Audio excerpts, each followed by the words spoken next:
So welcome to our lunch and learn on this, at least in Europe, very hot day. Actually, for the Europeans, it's a dinner and learn, and for the Americans, probably really a lunch and learn, depending where you are.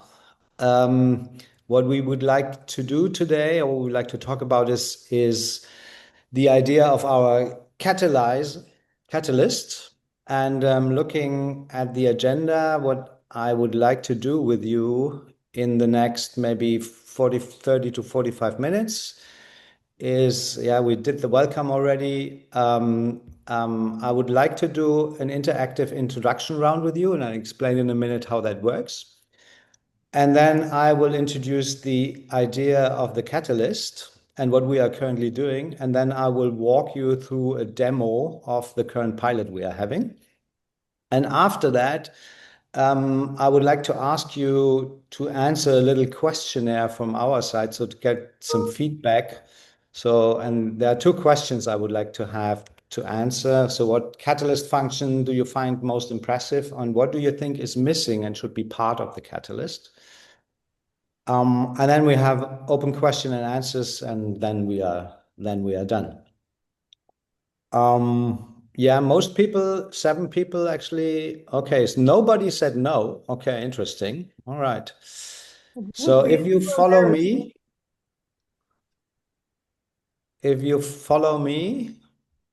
bring everyone to me.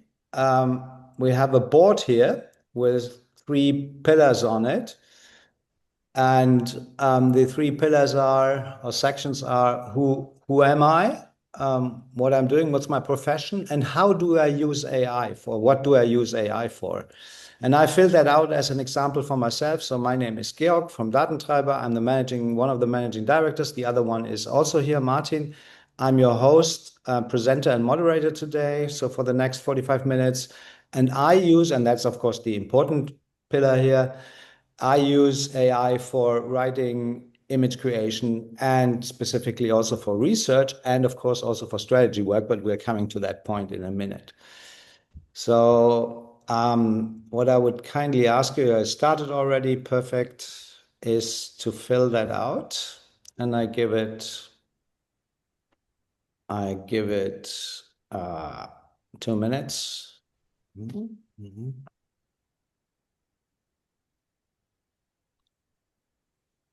Mhm.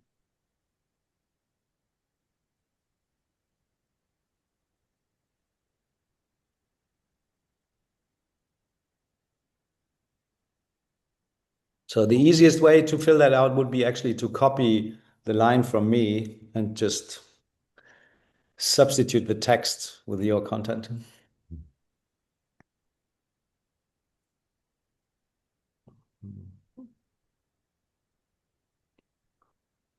So, and Kim, to answer your question, or to come back to what you said in the beginning, a couple of minutes ago. So, Martin and I, we are coming from a company called Datentreiber. We design data and AI products for our clients, as well as data and AI strategies.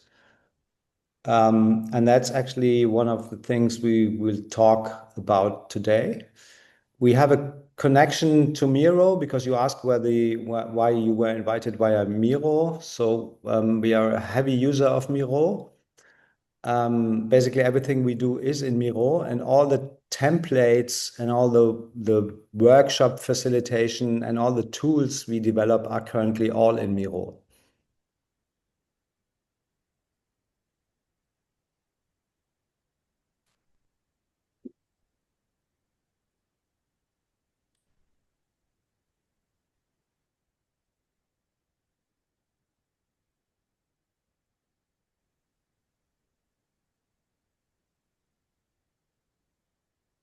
So, okay, so thank you very much.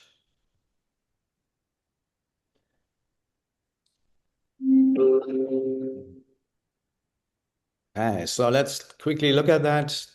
Design solutions with Miro. That's Martin, I guess. Okay.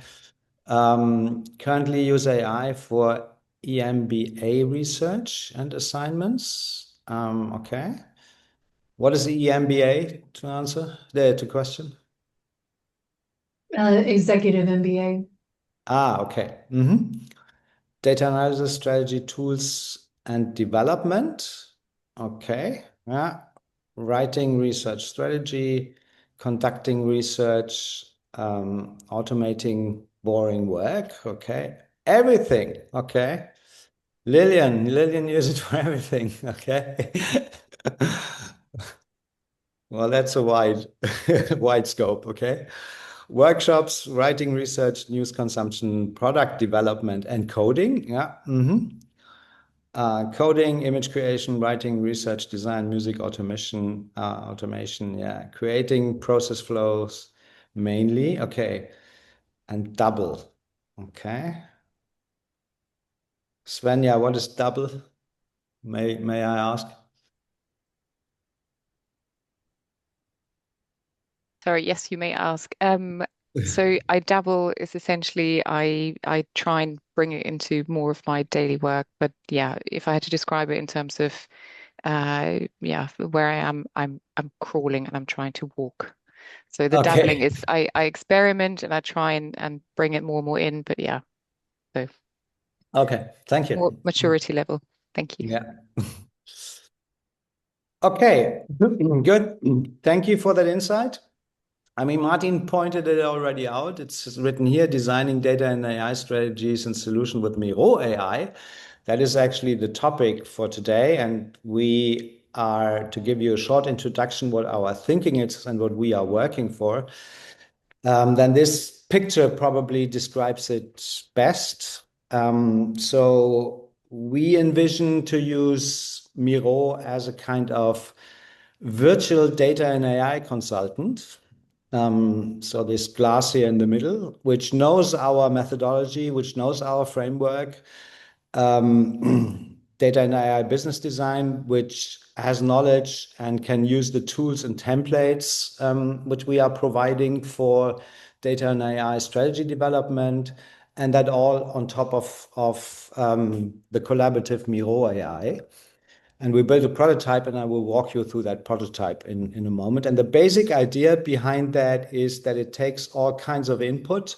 So your business strategy, of course, the things you've already done in data and analytics, the AI tools, and the user needs, and some other things as well, and catalyzes that through the solution or the real results. And meant with that is what we are doing, what our job is building data and AI strategies with a clear focus on where the value is, designing data and AI products. And then we also have the topic of ROI measurement specifically for solutions in the area of Gen AI. That's not that easy, and we have some tools for that.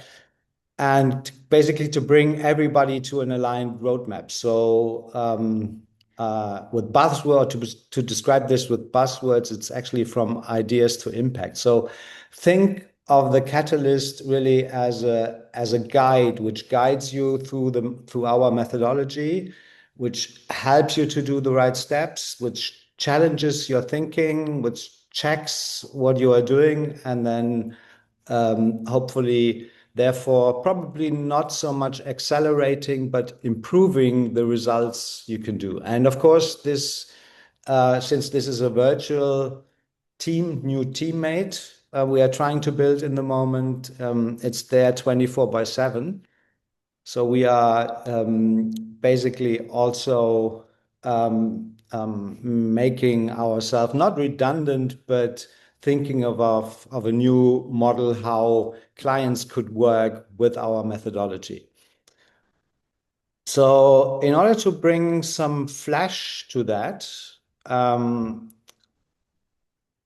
I have a template here, a workshop template, which is in this example, what we call Lean Data and AI Strategy Workshop. So this workshop is meant to guide a client within one day to build a very lean data and AI strategy. So focus on the value. And what you see here in green and in yellow and in blue are the three main pillars of our thinking and of our data and AI design business design methodology. So first of all, it is business understanding. So we sit down with a client, take a step back, look and sketch how their business is currently working.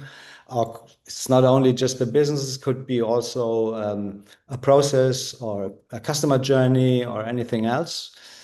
And then and the goal for this exercise is basically to find and identify analytical and AI applications which would make sense and improve or let you get better in that business model.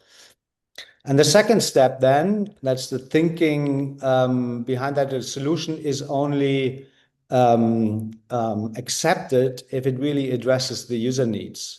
So in this case here, we use the AI and analytics and AI maturity metrics, and I will explain in a minute what that is about. And then the last step is really designing one or actually several data products. So what you do here is you define the analytical pipeline, you define or identify the necessary data sets, and then also underneath, probably most important, that what we call the top initiatives or the top activities you need to do or need to align with that in the area of technology, organization, and people. Yeah, so you need the right technology, of course, and you need the right organization. So the people have to organize in the right way in order to build these products and maintain these products. And then everything is basically layered on top of the people and the skills and the know-how they have. So, and then of course we have a preparation phase in the beginning, and we also then have an outro where we design the next tasks and steps, and also define or build basically the deliverables, the artifacts you are taking away from this workshop initiative. So let's start with a briefing in the very beginning, and that's the first part of what we call the catalyst. So what you do here is, or what we jointly do with the customer, is uploading important document which describes the business strategy, current numbers, several initiatives to go into new markets, the technology foundation we are working with, hopefully also an inventory of already existing analytics and AI applications. And then we create via a Miro AI flow a briefing document out of that. And you can. George, quickly, I'm looking on the Miro board. Can you tell me where you are? No, this is not on the Miro board. This is just what I'm sharing in the moment. Ah, okay. Yeah. All right, thank you. Carry on. Okay. So you see the prompt here. It's actually quite extensive, and it asks for business objectives and goals, guidelines, legal requirements, maybe also if extractable prioritization criteria, and so on. And it creates a formal document which has actually two goals. The first goal is to hand it out to the participants so that everybody starts at the same level, and then we make sure that we have a common understanding. And the second purpose of this thing, of this document, of this briefing document, is that it goes into the context of the catalyst. And as I said in the beginning, the catalyst is an AI solution, and AI solutions need the right context in order to operate properly and to produce results which are really meaningful. So that is the first step. And then we are we are still in the preparation phase in the moment. And then we are coming to what we call the stakeholder analysis. So in the beginning of a workshop, or before the workshop, actually, you have to decide who's going to participate. And now what you see here in this box is actually the logic and the thinking behind what the catalyst can do in order to help you to do that. So the consult button is really meant in the way what it said. It consults you on this step, and it consults you how to fill out the stakeholder analysis. And we will do that in a moment. The create button then really does that step. The check button checks for formal correctness, and the challenge button is meant to create open questions, underlying assumptions, or any open questions which might block the whole initiative. And then choose, I will explain in a moment. So let's start with consult. And now the Sidekick opens. And you see the prompt here.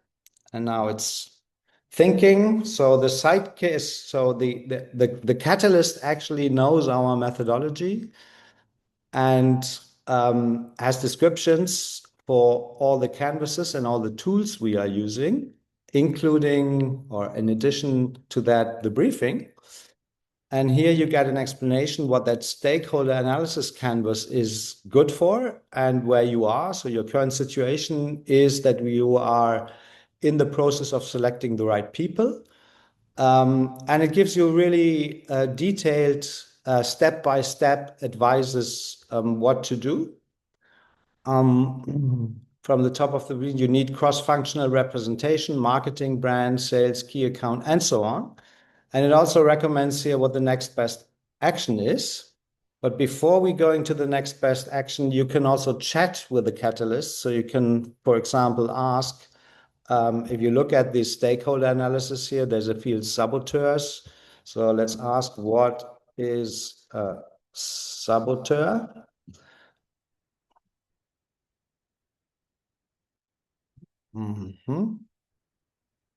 And it will ask will answer in the context of the canvas.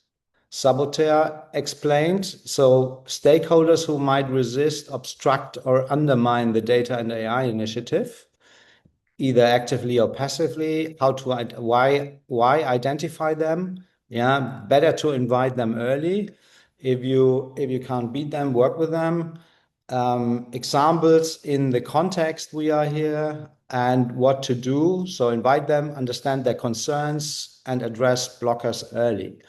And you can also drive that further and ask how to explicitly turn and saboteur you identified into an influencer. So what we are doing now is we are using the create button. So what the AI or what the catalyst actually is doing now, it is creating suggestions for the people you should invite for the workshop.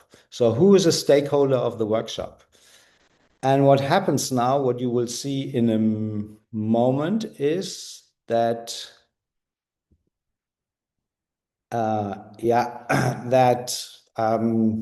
Miro unfortunately jumps to the very far of the board in order to create the result. And as this message here also indicates, it takes a while to produce the result. It actually takes 1 or 2 minutes.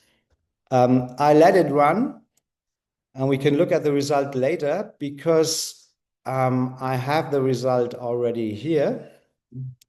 And this is the result from the create button. So you have workshop participants lined out by the fields of the canvas. So decision makers, economic buyers, end users, influencers, recommenders, and implementers. Okay, here's the result, and it brings me back. Oh, so that is brings me back to the right side. And let me go back. And what you do now is with these suggestions is that you, for example, look at the decision makers and decide who you really need in that workshop. So, for example, the chief marketing officer. and move the sticky note to the right place, which is here decision makers. And then, for example, mark them red because you want them in the workshop.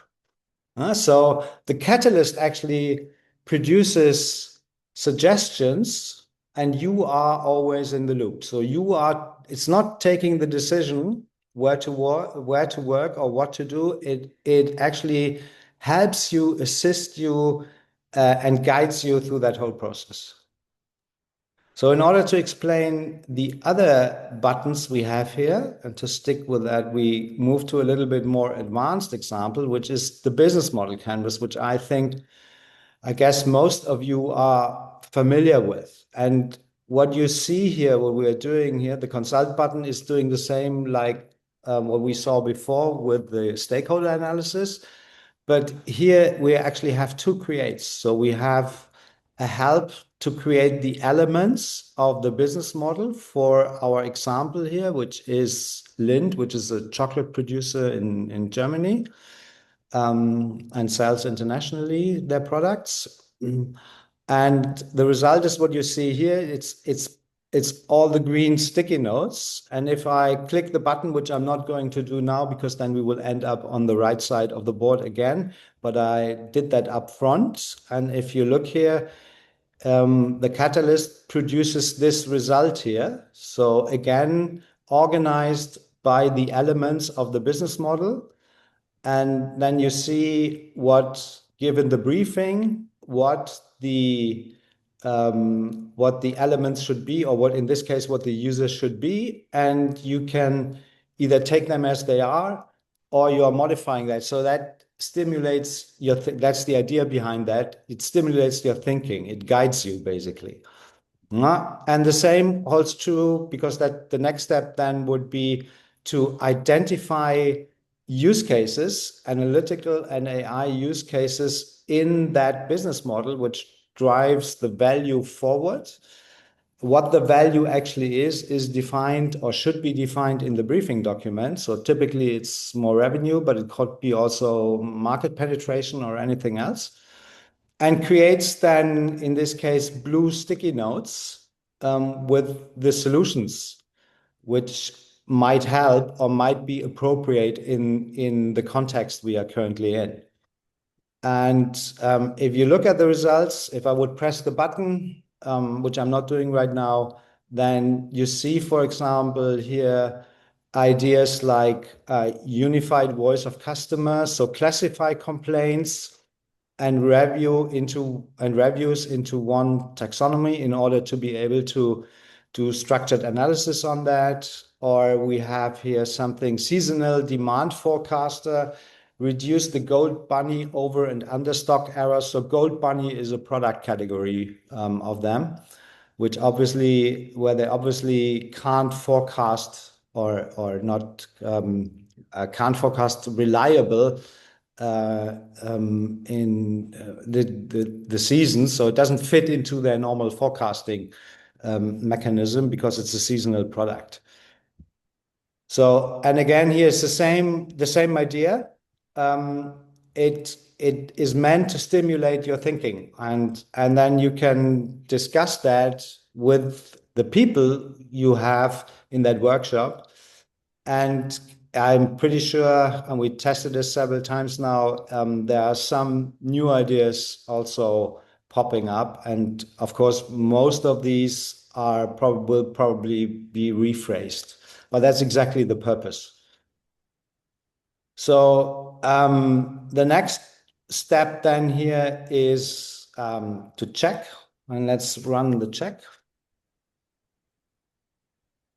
One question, Georg. So for the use case ideation, it uses also the briefing document, right? So the briefing document we generated at the beginning, and if there is a business objective, it aligns the use cases with the business objective.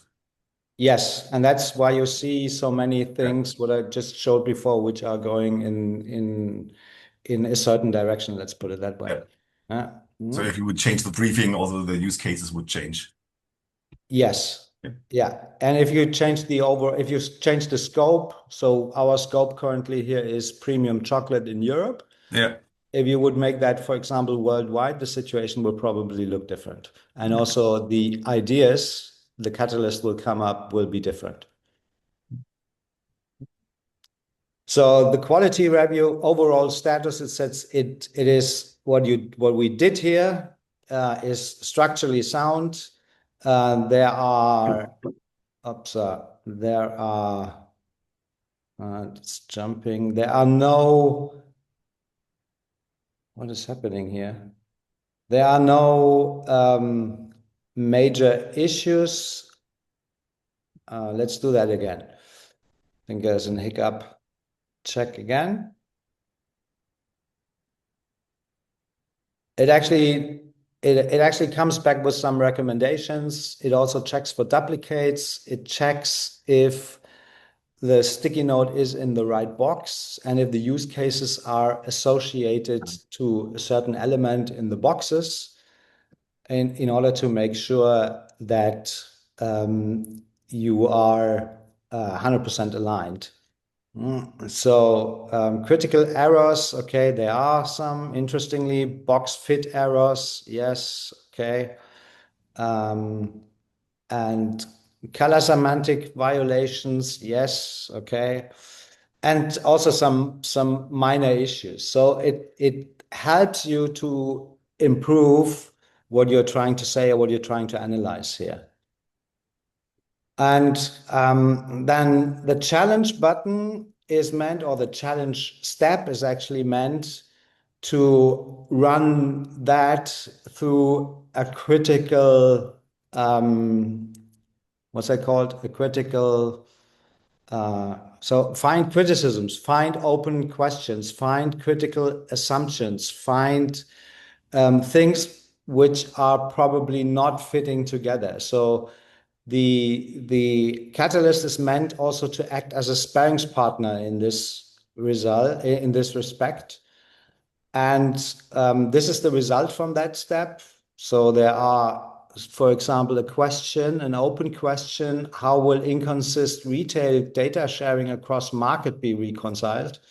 And there's another one, for example, here, which points in the same direction, or which is actually a critical assumption. So variant performance attribution assumes data quality and taxonomy consistent, but the briefing said there's no standardization across countries.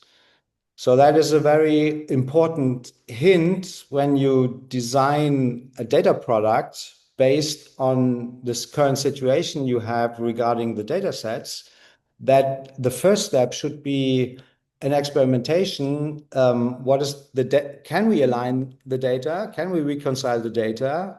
Is there maybe a general taxonomy or a general way to do that? Because otherwise you will probably fail if you put a data product, or a data product is going to use this data set, or the data sets from sales in this case. Yeah, so well, I don't want to bore you too much with it, but we run a little bit through the business understanding. Basically, the same thing is happening in the user understanding. So you see exactly the same structure here. In this case, we also have to create buttons. The logic here is slightly different, because the first create button creates all the green and yellow nodes on the board, and the green and yellow nodes is basically their inventory of what they are already having in terms of operation systems, so where the data resides, in terms of business reporting, so their standard reporting, and also in terms of diagnostic analytics, so what we call then here business discovery. And the mechanic here is then, for the second button, is that you take one of these use cases and place them in the appropriate column here. So either it's a predictive analytics solution or it should be a diagnostic analytics solution. And we have one here, which is the season demand forecasting model. And then the second create button actually breaks that down. So it helps you with the roadmap planning. So it says, okay, I would like to do a forecast. What do I need to do in order to provide a good forecast? I have to analyze the data and find the indicators and the data points who have a relation to seasonal sales, because, and we will call that driver analytics basically, because that is the data you would like to put into a statistical model. And in order to do that properly, you need historical seasonal data, and that is typically coming from a dashboard or from a data set which is used by a dashboard, which is obviously not present here, therefore it's red. And that is probably fed by a seasonal product sellout reporting, and all the data is coming from a sales transaction system. So the catalyst here helps you to build a kind of roadmap. If you want to do or want to provide a seasonal demand forecasting model, then you need to do these steps. That is also indicated here with these little arrows. So these layers, descriptive, diagnostic, predictive, they depend each other, and it doesn't make sense too quickly to jump here without thinking what is actually necessary underneath. So that is the roadmap planning for your lean data and AI strategy. What would be the outcome here? And then the last step is designing either one or several data products. And what is happening here is, in this case, it's for just one data product, the one we actually selected, which was the seasonal demand forecasting model. It defines what is the data analytics, what's the pipeline, the data analytics pipeline I have to follow, what are the calculations I need to do, what are the data sets I need, and then also, very important, what is the value of this data product? And underneath, we have these initiatives, technology, or these categories, technology, organization, and people. So in order to implement that and develop it, you need to have a data warehouse, you need to have an ETL pipeline, which they don't have fully. We need time series for forecast analytics here. We need a statistical model environment, and so on.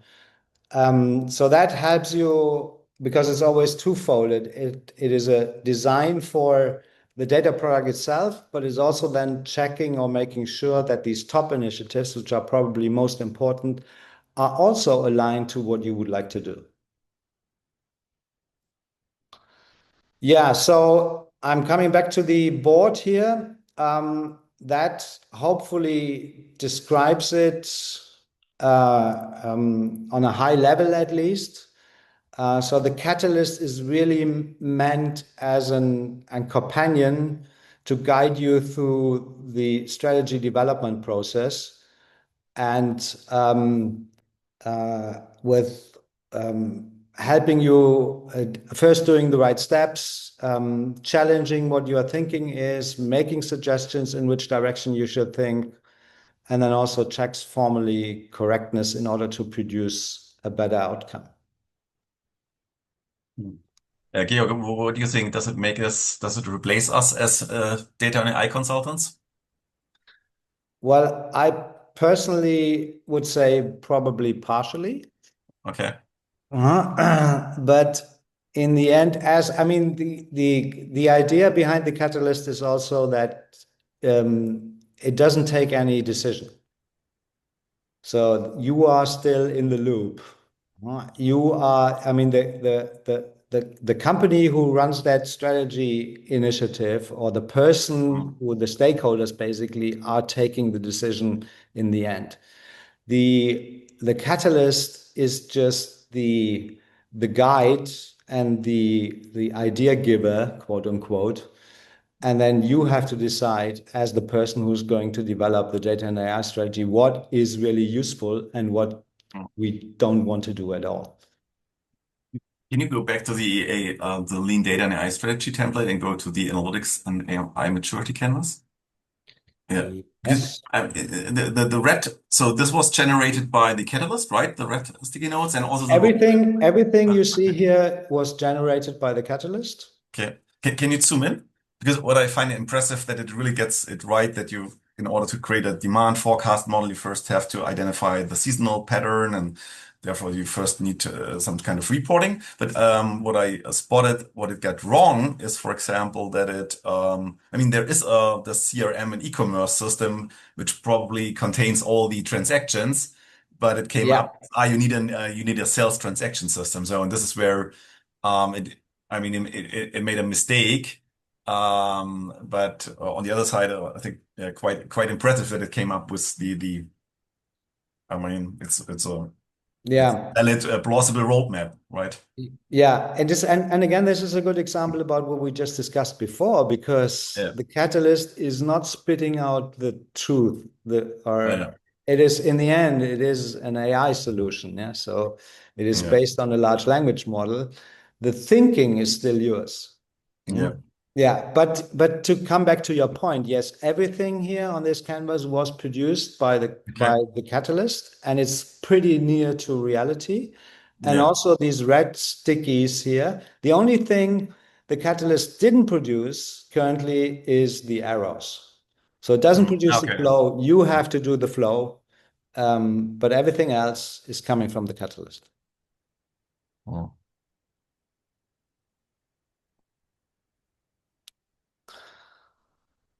Okay.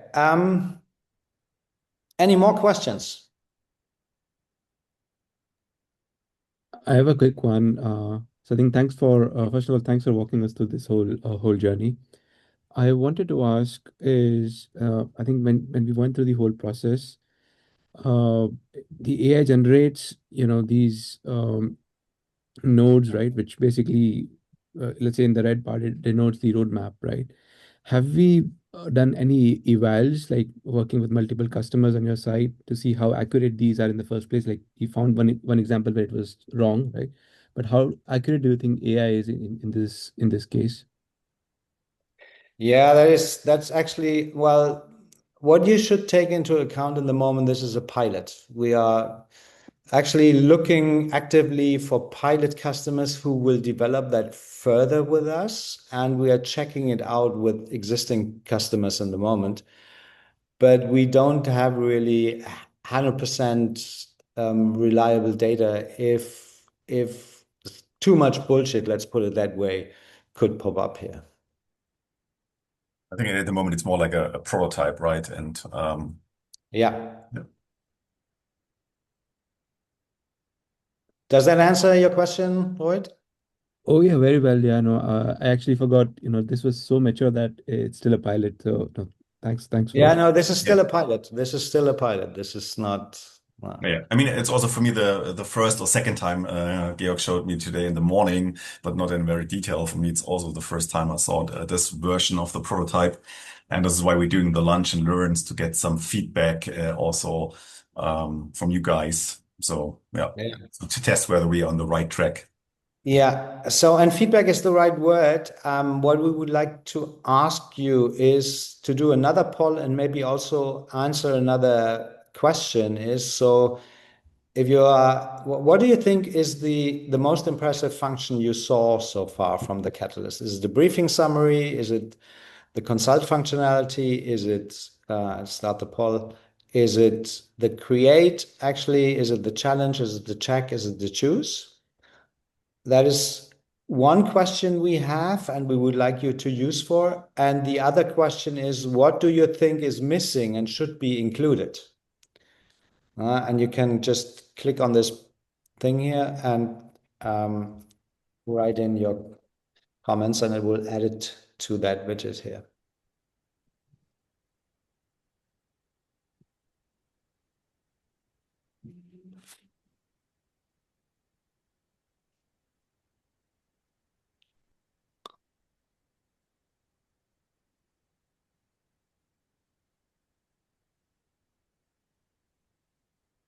So we have a few people who are already dropped off.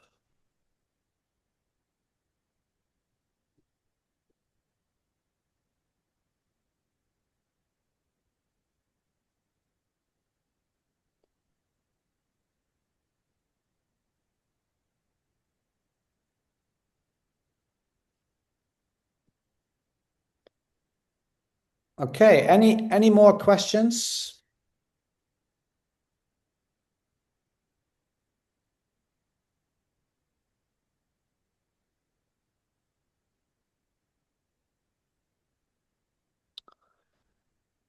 input brief, context checks. If it is elaborative enough to kickstart the whole process. Ah, okay, that's an interesting one. Okay. What exactly is meant with that? So I understand it that you before you start the workshop or the whole strategy process, you check whether the briefing is complete. So whether you get all the necessary information, like you have a business Yeah. objective. Okay. Yeah. That's how I read it, but maybe I'm wrong. No, Martin, I think you've got that right. I've written that, but yeah, Good. you've got it spot on. Okay. Yeah, what I saw, I mean, at this time it was for me, it was more like I'm the user. And I think the problem is that in Miro there is no context awareness. So you have all the buttons at the same time. And I mean, if you didn't create anything on the canvas, there's no need to check it or challenge it.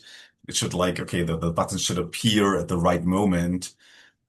So when you created something, then there should Yeah. be a check button, Yeah. not before. But that's a restriction, I think, of Miro, that you can't, yeah, make you have a static interface, a static Yeah. user interface, and there is no Mm. way to hide things on the Miro board.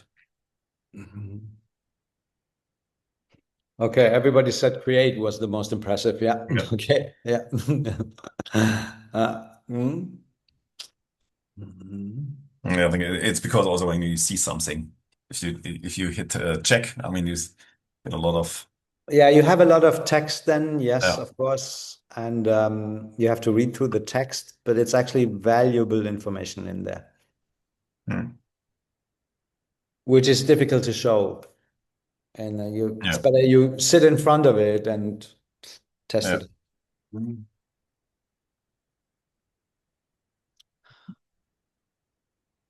Okay, then I think um, well, it's I say, really sorry, I need to drop off. Well, childcare duties, which equates to ice cream run. I think that's that's what at least the Europeans should do right now as well. Yeah. Thanks, Raphael. Yeah, Thanks. mostly Georg's and Benjamin's work.